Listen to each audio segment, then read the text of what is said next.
आशा करता हूं आप सब बहुत अच्छे होंगे। मेरा नाम है सिद्धांत अग्निहोत्री। स्टडी आईक्यू पे आपका बहुत बहुत स्वागत है। आज हम बात करेंगे कि Spain second wave of corona virus के बारे में क्या कह रहा है। Second wave of corona virus पे मेरा पूरा सेपरेट लेक्चर है कि कोरोना वायरस की सेकेंड वेव कैसे आती है, वो मैंने सेपरेट लेक्चर लिया, आप देख लीजिएगा। यूपीएससी के स्मार्ट कोर्सेज आते हैं स्टडी आईक्यू के ऐप से आप इनको अवेल कर सकते हैं। साथ ही साथ सिड_ई कनेक्ट मेरा फेसबुक पेज है। ट्विटर पे ये मेरी आईडी है, यहाँ पे आप मुझे मैसेज कर सकते हैं, सवाल पूछ सकते हैं, पीडीएफ ले सकते हैं। अब देखिए, ये है यूरोप। यूरोप की बात करें तो यूरोप में कोरोना केसेस बहुत फैल रहे हैं। पूरे यूरोप में अभी लगभग 29 लाख के करीब केसेस हैं, जिसमें सबसे ज्यादा आपको रशिया की कैपिटल है मॉस्को, यहां पे रशिया चौथे नंबर पे है, 3,03,000 के करीब केसेस हैं। फिर आपका आता है यूनाइटेड किंगडम। ये है यूनाइटेड किंगडम। इसमें आप नॉर्दर्न आयरलैंड को मिला दे तो ये ग्रेट ब्रिटेन हो जाता है, ब्रिटेन हो जाएगा मतलब। तो अगर खाली इसकी बात करें यूनाइटेड किंगडम मतलब स्कॉटलैंड, वेल्स और इंग्लैंड, तो यूनाइटेड किंगडम की बात करें तो इसमें आपके 3,03,000 के करीब केसेस हैं, ठीक है। और रशिया में आपके 8,45,000 के करीब केसेस हैं। तीसरे नंबर पे आपका आता है स्पेन। यूरोप में स्पेन में भी बहुत सारे केसेस हैं, 2,88,000 के करीब केसेस हैं, ठीक है ना। इसमें 50 to 60% रिकवर्ड हो चुके हैं, लेकिन यहां पे भी आपको अच्छे खासे केसेस मिलेंगे। अब स्पेन की बात करें तो स्पेन में टूरिज्म बहुत आता है। स्पेन की कैपिटल है मैड्रिड और बहुत घूमने लायक यहाँ पे जगह है। स्पेन और पुर्तगाल ने पहले कॉलोनियलिज्म शुरू किया था, कॉलोनाइज किया था, सबसे पहले उपनिवेशवाद इन्होंने ही शुरू किया था। उस पर मेरे बहुत सारे लेक्चर्स हैं। समुद्री रास्ता खोजा था, वास्को डा गामा, क्रिस्टोफर कोलंबस की बायोग्राफी मैंने रिव्यू किया, वो आप देख लीजिएगा, ठीक है। तो स्पेन में भी अच्छे खासे केसेस है। फिर आता है आपका फिर आता है आपका इटली। इटली में आपके 2,47,000 करीब केसेस हैं। इटली की कैपिटल है रोम। और फिर आपका आता है जर्मनी, बर्लिन कैपिटल, और जर्मनी में 2,09,000 के करीब केसेस हैं। तो यहां पे भी केसेस हैं, यूरोप में भी केसेस हैं, लेकिन अब यूरोप में केसेस जो है वो कम आ रहे हैं। पहले तो आपको पता ही है कि इटली में इतने सारे केसेस आ रहे थे, रोज न्यूज आ रही थी, लेकिन अब यहां पे ज्यादातर देशों ने यूरोप में कंट्रोल कर लिया है, ठीक है। स्वीडन ने तो लॉकडाउन ही नहीं लगाया, उसके बावजूद स्वीडन में ज्यादा केसेस नहीं है। उनका मॉडल बहुत ही ज्यादा, मतलब काफी तारीफ भी हुई स्वीडन की, तो ठीक है। तो ये यूरोप की बात हो गई। अब हम बात करते हैं कि second wave of corona virus पे स्पेन क्या कह रहा है। इससे पहले हम आगे बढ़े, मैं आपको बता देता हूं कि मेरा ऑफिशियल चैनल है सिद्धांत सर के नाम से। आप लोग बोल रहे सर कौन सा चैनल ज्वाइन करना है। देखिए सब्सक्राइबर देखिए 5.8, 5,800 अभी मेरे सब्सक्राइबर है। तो जहां आपको 5.8 के दिखे ज्वाइन कर लीजिएगा। यहां पे अगर आपको कोई स्पेसिफिक पीडीएफ चाहिए तो आप मुझे बता दीजिए, जो मैंने 2 साल में इतने सारे लेक्चर्स लिए हैं। तो कोविड-19 की बात करें तो यूरोप क्या पूरी दुनिया ही इस पे बहुत ज्यादा पैसा लगा रही है, लगाना भी चाहिए, जिसकी वजह से अब ये बहुत हद तक पॉसिबल है कि नवंबर या दिसंबर में कोविड-19 की वैक्सीन आ जाए। वैक्सीन का खाली हम ही लोग नहीं बल्कि पूरा यूरोप भी बेसब्री से इंतजार कर रहा है। टूरिज्म रुका हुआ है और यूरोप की इकोनॉमी बहुत हद तक टूरिज्म से भी चलती है, ठीक है। 750 बिलियन यूरो, 877 बिलियन डॉलर कोविड-19 रेस्क्यू फंड जो है वो यूरोपियन यूनियन ने दिया है, ठीक है ना। इतने ज्यादा पैसे यूरोपियन यूनियन ने लगाए हैं ताकि कोरोना वायरस की वजह से इकोनॉमी ना गिरे, ठीक है। रिसेशन तो पूरी दुनिया में आ ही गया है ना, स्लो डाउन तो है ही, तो इकोनॉमी चलती रहे इसके लिए बहुत सारे पैसे 877 बिलियन यूएस डॉलर्स मतलब 750 बिलियन यूरो जो है वो यूरोपियन यूनियन ने खर्च किए हैं। लेकिन अब ऐसा है कि इन्फेक्शंस अभी तक तो ठीक थे, लेकिन अब तेजी से बढ़ते जा रहे हैं, ठीक है। अब स्पेन में ही लगभग 1,000 के करीब, अब हमारे यहां तो 50,000 केसेस डेली आ रहे हैं, लेकिन स्पेन में 1,000 अच्छा खासा आंकड़ा है, तो 1,000 के करीब अभी केसेस आए, ठीक है, एक दिन में। तो यहां पे सेकेंड वेव आ गई है? बिल्कुल नहीं। सेकेंड वेव अभी फर्स्ट वेव तो जाए, तो सेकेंड वेव तो अभी नहीं आई है, लेकिन सरकार इसके लिए सीरियस हो गई है। सेकेंड वेव आ सकती है, अब हमको स्ट्रैटेजीज बनानी पड़ेगी सेकेंड वेव के लिए। फर्स्ट वेव तो आप देख ही रहे हैं, सेकेंड वेव आएगी तो भगवान ही बचाए, ठीक है। तो वो लेक्चर आप मेरा देखिएगा। अब स्पेन की बात करें, जैसा कि मैंने बताया कि इसमें पिछले हफ्ते हर दिन 1,000 केसेस आए डेली, ठीक है। लोकल स्पाइक्स देखने को मिले, अरागोन हो गया, कैटालुनिया हो गया। देखिए ऐसा है ना कि अब हम अनलॉकिंग की तरफ बढ़ चुके हैं। बहुत सारे देशों ने अनलॉकिंग प्रक्रिया मतलब अपनी, जैसे यूरोप में तो सब कुछ ही खुल गया है, ठीक है। पहले तो यूरोप में बहुत सारे देशों ने बोला कि हमको तो लॉकडाउन ही नहीं लगाना है।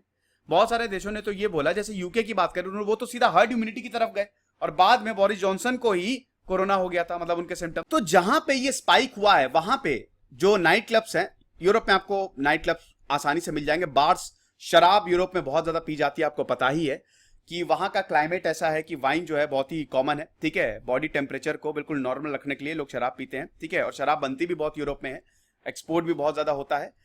तो नाइट क्लब्स जो है वो आम बात है वहां पे, और नाइट क्लब से भी बहुत रेवेन्यू जो है वो जनरेट होता है। लेकिन जहां पे केसेस ज्यादा हैं वहां पे नाइट क्लब्स को अभी क्लोज कर दिया गया है और बार्स पे भी कर्फ्यू लगाया गया है, ठीक है। अब दोस्तों बात यह है कि ये जो सेकेंड वेव अभी तो आई नहीं है, लेकिन अब खतरा बढ़ रहा है, क्योंकि अभी केसेस कम हो गए थे लेकिन पिछले हफ्ते लगातार केसेस बढ़ रहे हैं। इसका एक रीजन ये भी है कि जैसा कि मैंने बताया कि लॉकडाउन जो है वो अब खत्म हो गया है, हर कोई जा रहा है, भारत में भी आप देख ही रहे हैं मूवमेंट हो रहा है। तो मूवमेंट होगा तो कोरोना भी फैलेगा, केसेस तो बढ़ेंगे ही बढ़ेंगे। हम कब तक लॉकडाउन लगा के रखेंगे, केसेस बढ़ेंगे। स्पेन में 1000 के करीब केसेस आ रहे हैं, अभी बहुत ज्यादा आपको ना लगे लेकिन फिर भी उनके हिसाब से बहुत ज्यादा है, क्योंकि वहां पे पॉपुलेशन बहुत ज्यादा नहीं है। अब अनलॉकिंग की वजह से ट्रांसपोर्ट भी चल रहा है, अभी मैंने बताया, शॉपिंग भी हो रही है, ड्रिंक भी की जा रही है, यूरोप में तो बहुत कॉमन है, इसकी वजह से भी केसेस बढ़ रहे हैं। यहां पे बैंक ऑफ अमेरिका इकोनॉमिस्ट की रिपोर्ट है, उन्होंने बकायदा ये सजेस्ट किया है कि यूके, फ्रांस, इटली, स्पेन और बेल्जियम में एक इंसान जो है ऑन एन एवरेज वो 2-3 को तो इन्फेक्ट कर ही देता है, ठीक है। ये बकायदा बैंक ऑफ अमेरिका की रिपोर्ट है। तो वायरस का रिप्रोडक्शन इतनी तेजी से हो रहा है, तो अगर एक इंसान 3-4 लोगों को आराम से इन्फेक्ट कर रहा है तो सेकेंड वेव आने की तो संभावना, ऐसे ही तो सेकेंड वेव आता है ना, ठीक है। सेकेंड वेव क्या है, एक ना एक टाइम पे हर्ड इम्यूनिटी आएगी ही आएगी, ठीक है। जिनको कोरोना हो गया उनको तो दोबारा होगा नहीं, है ना, हर्ड इम्यूनिटी आएगी, लेकिन जिनको नहीं हुआ है वो तो वल्नरेबल है ना, वही जाके फैलाएंगे। फिर उसके बाद जैसे जैसे हम अनलॉकिंग की तरफ बढ़ रहे हैं, ट्रांसपोर्ट भी चालू हो गया है। अब किसी को कोरोना है वो आसानी से एक जगह से दूसरी जगह पे जा सकता है, वो भी फैला सकता है। जिनकी इम्यूनिटी कमजोर है उनको बहुत खतरनाक तरीके से असर करेगा। तो ये बकायदा यूके, फ्रांस, इटली, स्पेन और बेल्जियम, जहां पे केसेस, अब बेल्जियम में भी केसेस ज्यादा आ रहे हैं, तो एक इंसान कम से कम 2-3 को तो इन्फेक्ट करता ही करता है। तो अब दोस्तों सरकार गंभीर है इस पे, एक हफ्ते में जो ये चीजें हो रही है, 1-2 हफ्ते में सरकार इस पे बहुत गंभीर है। तो सरकार स्ट्रैटेजी भी बना रही है। तो जो यूरोप की सरकारें हैं वो स्मार्ट लॉकडाउन लगा रही हैं, वीकली लॉकडाउन लग रहा है, जहां केसेस है वहां पे पूरा लॉकडाउन है, कर्फ्यू है, ठीक है। यूके, इटली, जर्मनी, जहां पे केसेस बहुत ज्यादा है, स्पेन और बेल्जियम। तो पब्लिक अथॉरिटीज की अलर्टनेस जो है वो वाकई में कमाल की है, और ये बहुत एनकरेजिंग भी है। यूरोप में पहले क्या था, मास्क नहीं पहनना है, सोशल डिस्टेंसिंग नहीं करनी है, ऐसा तो एटीट्यूड था ज्यादातर देशों का। उसमें देखिए इटली में क्या हुआ, यूके में क्या हुआ। अब सबको पता चला है कि ये सब करना बहुत ज्यादा जरूरी है। तो जो मास्क है वो हर कोई पहन रहा है। पहले इसको डिस्करेज किया जा रहा था बहुत सारे देशों में कि नहीं नहीं हमको मास्क पहननी ही नहीं है। देखिए ना अमेरिका का क्या हाल हुआ, डोनाल्ड ट्रंप को तो इलेक्शन जीतना था, अभी नवंबर में है, तो वो तो बिल्कुल बोल रहे थे कि कुछ मत करो, सब कुछ खोल दो। अब देखिए अमेरिका का क्या नंबर 1 पे है, ठीक है। तो ये चीज है। अब दोस्तों केस स्टैटिस्टिक्स स्पेन में ये बताती है कि जो लोग 20 से 30 साल हैं, they are the key sources of new infection. इसका रीजन भी ये है कि 20s और 30s में लोग ट्रैवल भी बहुत ज्यादा कर रहे हैं, ठीक है। जहां पे लॉकडाउन मतलब थोड़ा रिस्ट्रिक्शन को ईज किया गया है, वहां पे शॉपिंग भी ये लोग ज्यादा कर रहे हैं, ड्रिंक भी ज्यादा पी रहे हैं ठीक है। तो ये की सोर्स ऑफ न्यू इन्फेक्शन है, ये लोग कम से कम 2-3 लोगों को तो फैला ही रहे हैं। ये केस स्टैटिस्टिक्स ने स्पेन में जो बाकायदा स्टडी हुई है, अभी जो न्यू केसेस आए हैं उसमें ये पता चला है।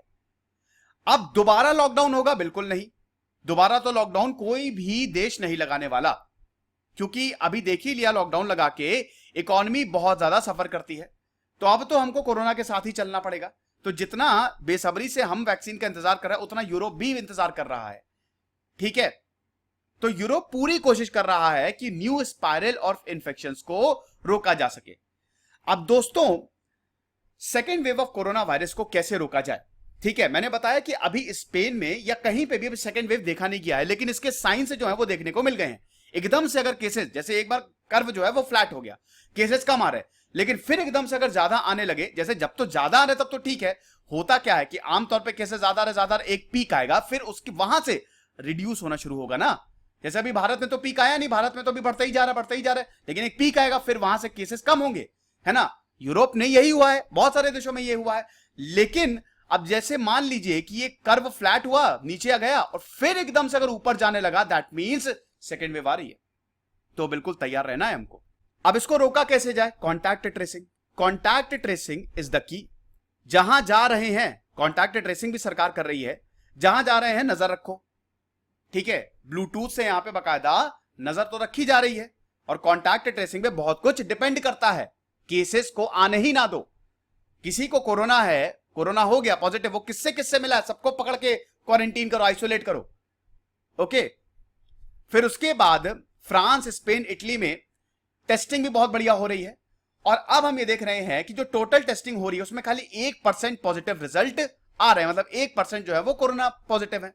लेकिन अभी भी गैप्स हैं, ठीक है, क्योंकि कॉन्टैक्ट ट्रेसिंग कैसे करेंगे आप? ऐप से करेंगे। जैसे भारत में आरोग्य सेतु ऐप है, वो लगातार कॉन्टैक्ट ट्रेसिंग करता है। तो कॉन्टैक्ट ट्रेसिंग ऐप, और यूरोप में ये ऐप जो है वो फ्लॉप हो चुके हैं, बहुत डिले होता है, लो टेकअप है, और टेस्टिंग लेबोरेटरीज भी, इनमें भी बहुत सारी प्रॉब्लम्स है, ठीक है। कभी कभी हद से ज्यादा बर्डन हो जाता है, कभी कभी इतनी ज्यादा एफिशिएंसी नहीं है, जिसकी वजह से केसेस बढ़ रहे हैं।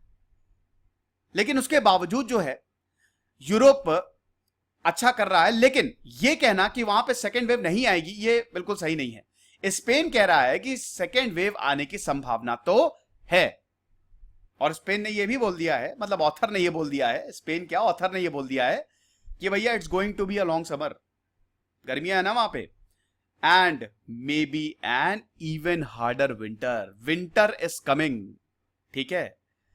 और मैंने आपको बताया था कि बारिश और सर्दियों में, ये स्टडी सामने आई है, ये मेरा पूरा सेपरेट लेक्चर आप देख लीजिएगा, कोरोना वायरस और तेजी से फैलता है।